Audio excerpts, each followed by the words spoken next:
Of course, play pumps and scared straight are extreme examples.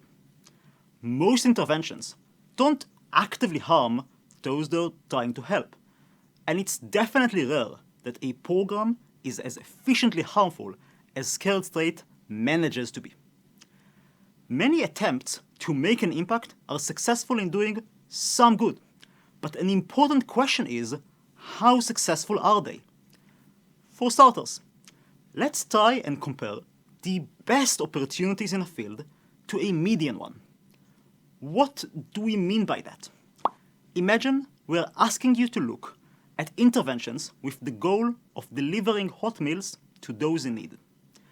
The median opportunity means that half are expected to be worse and half are expected to be better.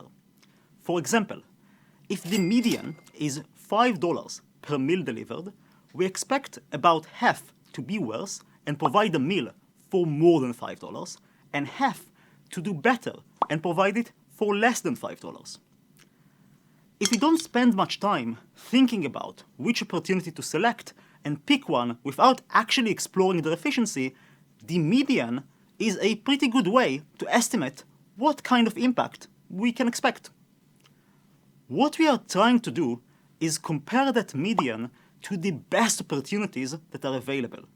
So, for instance, if the best opportunities are 50% better, it would mean that for the same $5, they would be able to deliver a meal and a half.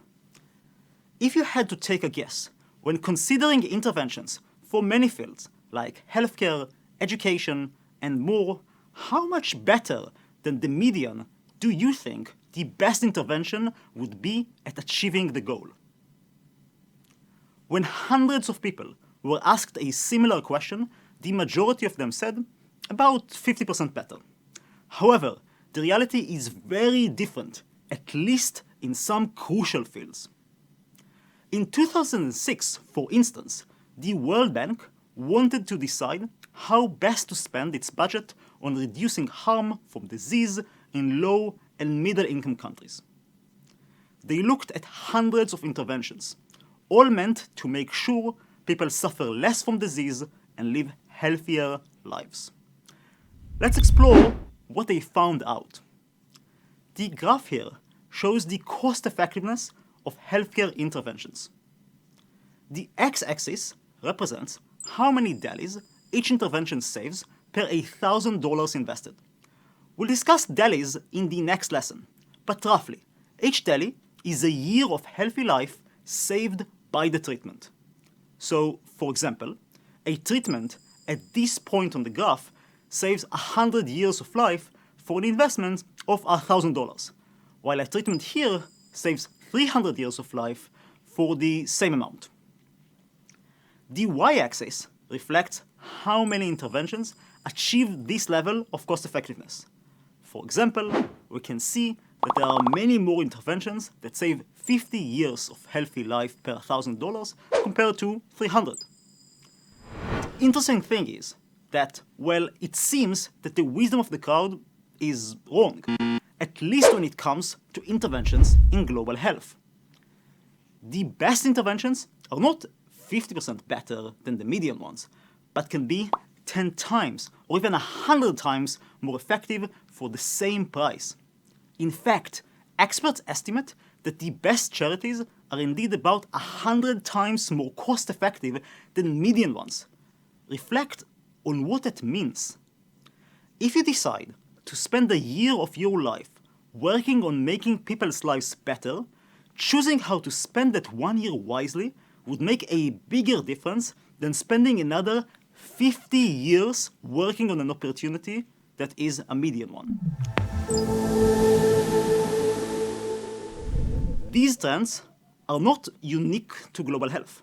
Arnold Ventures, a foundation dedicated to evidence-based social interventions, takes existing organizations and pays them to perform high-quality evaluations of their interventions across different sectors, including health, education, and employment training and more.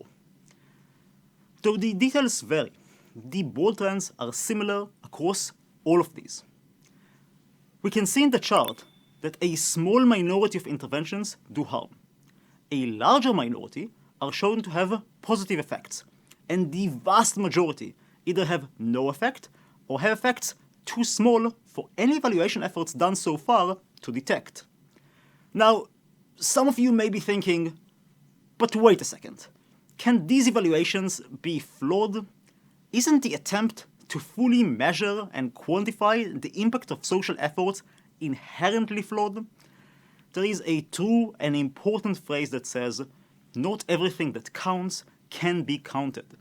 It points to an important limitation of quantitative approaches to impact measurements can introduce both challenges and biases. We recognize these points, and in fact, these issues will be a major area of focus in future lessons. Nevertheless, even though these measurements are not perfect, you gotta ask yourself, what's going on here? If we told you that 80 to 90% of pizzerias didn't actually deliver any detectable pizzas, but said, not to worry, because maybe they just deliver pizzas too small to be detected, you'd laugh in our faces. Or, if we told you that there was a pizzeria that provides the same service at the same quality at only 1% of the price, but most people are not willing to use it, this would also seem extremely weird. And so, we are confronted by a crucial question. How come, in the philanthropic and impact-focused realms, such bizarre trends are the norm?